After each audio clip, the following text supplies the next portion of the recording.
Welcome in, my name is Ryan. In this video, I'm going to tell you about the best two-player board games. This video is going to be really straightforward and practical, and hopefully you'll be able to use it if you tend to play a lot of two-player games, maybe with a partner, a family member, with a friend, or if you're looking for some really good gift ideas for a couple. So for each one, I'll tell you what the game is called, then we'll really briefly describe gameplay so you'll get a good sense of whether or not you think you'll like it. If I leave out your favorite two-player game and you are upset and you are appalled that I not put it on here, that is great. That's awesome. What I want you to do, go down to the comments, put it down there, and briefly describe why you like it so much, because that will just make this video even more helpful. I mean, if people have all the games I'm going to talk about right now, then if you run out of those games, look down in the comments, find more there. We're going to start out here with the least complicated game on the list. It's actually the way I ordered this video. They'll get more complicated as we go along later in the video, but that game is Azul. And Azul is an awesome game where basically you're going to be drafting tiles from the center and putting them onto your player board and try to make horizontal and vertical rows. There's a little more to it than that, but that's the basic gist of what you're doing out here. What really keeps the game interesting, the glue that holds it together, is the drafting is so cool. When you draft a tile, the unselected tiles from where you took that tile from get pushed to the middle. So your opponent drafts from a different place, that little factory, that circular disc they took that tile from gets pushed to the middle. So you're trying to basically manipulate where those tiles are. They're going to be pushing to the center. That center pot's going to get bigger and bigger. People can also take tiles from there. So you might only be able to get one blue, but more blues will get pushed to the middle. And now people are going to be taking maybe 4 blues at a time. Now this is a game that is for 2 to 4 players. I think it is so cool too because there's a lot more of that head to head. I can see your board, you don't need red, so I'm going to leave that red over there, but there's also 2 yellows, so I'll grab a yellow later because I know you can't take both at the same time. Such a cool game, not too complicated. It's pretty simple in premise, pretty simple to learn, but it has so many neat kind of things that happens at the 2-player level. And if you want to see more details, actually they review on the channel, so you can click on that. Things will look a little different, the background's different back then, but if you want to learn more about it, click on that and watch that video. Up next here is Santorini, and Santorini is a brilliant game with a 5x5 grid. You have 2 little workers, it looks cute, you're building up the city of Santorini, Greece, and you're going to move on your turn and you're going to build a tower. Then your opponent can move and build a tower, and you're going to move and build a tower. Basically, you're going to move up higher and higher on these towers, and you're trying to get to where you stand on a 3rd level tower, and if you do that, the game is over. You immediately win. Now, of all the games I'm talking about today, Santorini has its roots the most in chess and checker-like strategy and thinking. It's way simpler than chess, more complicated than checkers, but it's that kind of thinking. So if that's not your thing, you might not like it much, but it's really good looking, really cute, and it has the added bonus of once you kind of learn the game comes with 30 power cards that you can deal out, one to each of you for each game, and it's going to change the way you play. One player is going to get to move twice, another player is going to get to push other players off edges, stuff like that. So great game, a lot in one little box. You get a lot of gameplay and a lot of thinking just off a simple little game. Up next here, we're going to move into the medium complexity tier, and the first game here is Seven Wonders Duel, and there's no way I can talk in a minute about all the great things with Seven Wonders Duel, but I'll do my best. Basically, you're going to be buying cards and putting them into your city. These cards can give you things like resource production, or more money production, or victory points, or scientific token, or military. And then when you take these cards off the center pile, there's kind of this cool solitaire thing where when you reveal a card on the bottom, it'll flip over, so now you have access to that card to kind of work your way up and get more and more cards. But what's really cool about this game, what it really boils down to is those cards you buy, there's 3 ways to win the game. You can get to the end of the game and have the most victory points. You can have the scientific tokens, which give you really cool perks throughout the game, or if you get enough of that, you immediately win the game. Or you can win by military. If you have enough military conquest, you just win the game right away. So you're trying to find one of those 3 paths to victory, while always trying to keep the cards away from your opponent that will give them one of their paths for victory. So it's a game you can play 10 times.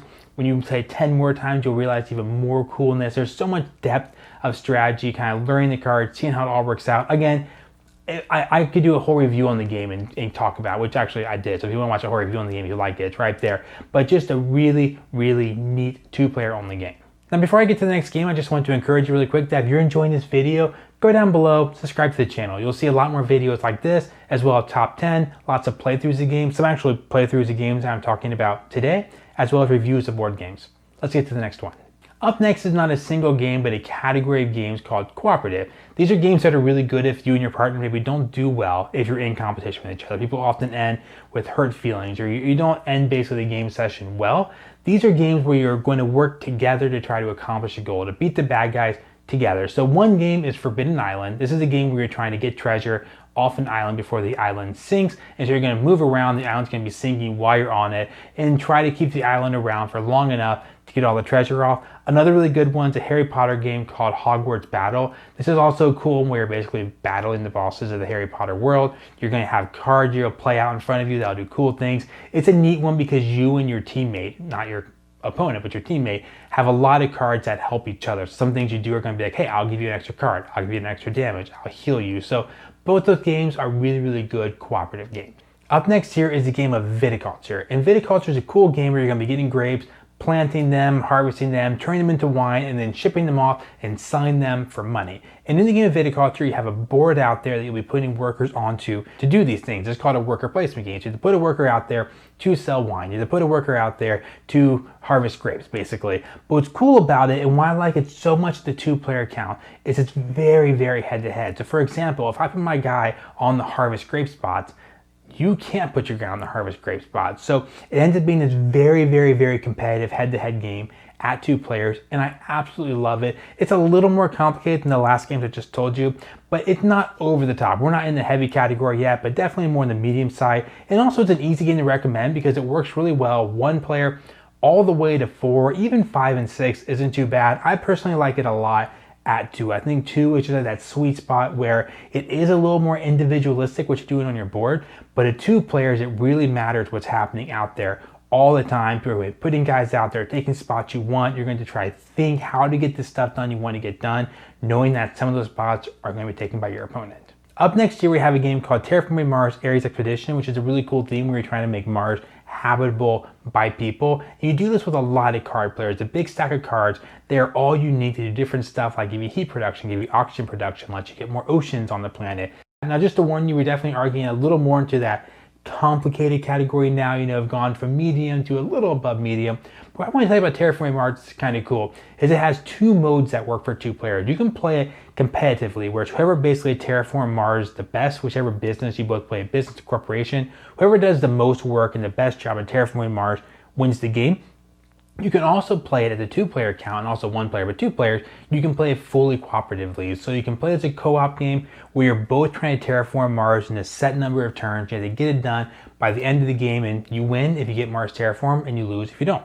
Okay, I'm just going to say right off the bat, the final game will not be for 95% of you. But if you made this far in the video and you were like, yeah, I've played all those games before, none of them made me cry at night with how complicated they are, then maybe Star Wars Rebellion is for you. I will admit, Star Wars Rebellion is a fascinating game, and I actually love playing it. It was so much fun to do. One of you are the good guys, the rebels who are trying to hide the rebel base on one of these many planets out on the board. The bad guys are trying to track down the rebel base by exploring all these different places.